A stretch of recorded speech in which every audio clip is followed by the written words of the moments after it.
श्रीलंकेत 12,000 metric ton साखर निर्यात करण्यासाठी साखर खरेदीसाठी मोठी रक्कम उचलून फसवणूक करणाऱ्या एका शिपिंग व्यावसायिकाला गुंडाविरोधी पथकाने अटक केली आहे। ही कारवाई मीरा भाईंदर येथे करण्यात आली। अटक केलेल्या संशयिताचे नाव अमित अनंत महाडिक, वय 38 वर्ष, राहणार विरार असे आहे।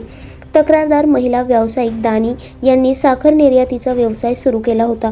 मुलुंड येथील स्टर्लिंग पॉवर जेनेसिस कंपनीने श्रीलंकेत 12,000 मेट्रिक टन साखर पाठवण्याची ऑर्डर दिली होती।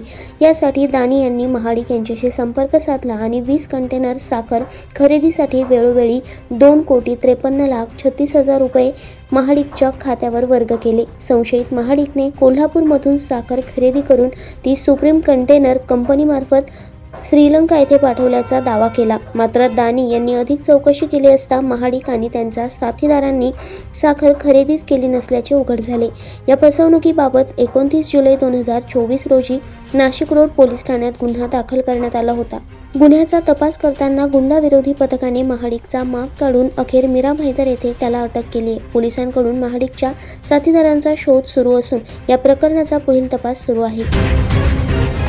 गुंडाविरोधी पथकाने वसई विरार मीरा भाईंदर येथून आरोपी अटक केल्याबाबत त्याची माहिती अशी की सौ रीता गौरव दानी या फिर्यादीने नाशिक रोड पोलीस ठाणे येथे त्यांची आरोपी नामे अमित अनंत महाडिक व त्याचे 4-5 साथीदार यांनी साखर खरेदी करण्याच्या उद्देशाने जवळजवळ 2,53,36,000 रुपयाची फसवणूक केली म्हणून नाशिक रोड पोलीस ठाणे येथे गुन्हा रजिस्टर नंबर 405/24 भादवी 420 409 वगैरे प्रमाणे गुन्हा दाखल होता।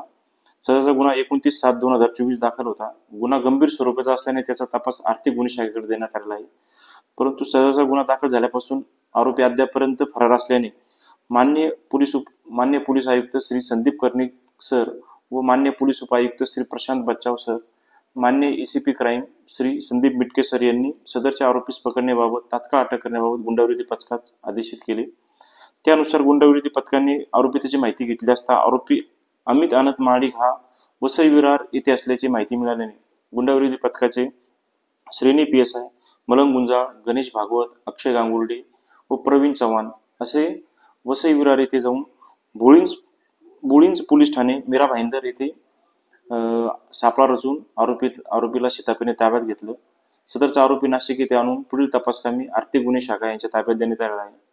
सदरचे आरोपी पकडणे कामी गुंडाविरोधी पथकामधील पोलीस अंमलदार मलंग गुंजाळ, विजय सूर्यवंशी, सुनील आडके, प्रदीप ठाकरे, गणेश भागवत, अक्षय गांगुर्डे, प्रवीण चव्हाण, राजेश राठोड, अशोक आगाव, महिला पोलीस अंमलदार सुनीता कवडे यांनी संयुक्तरित्या कामगिरी पार पाडलेली आहे। दैनिक भ्रमर, नाशिक।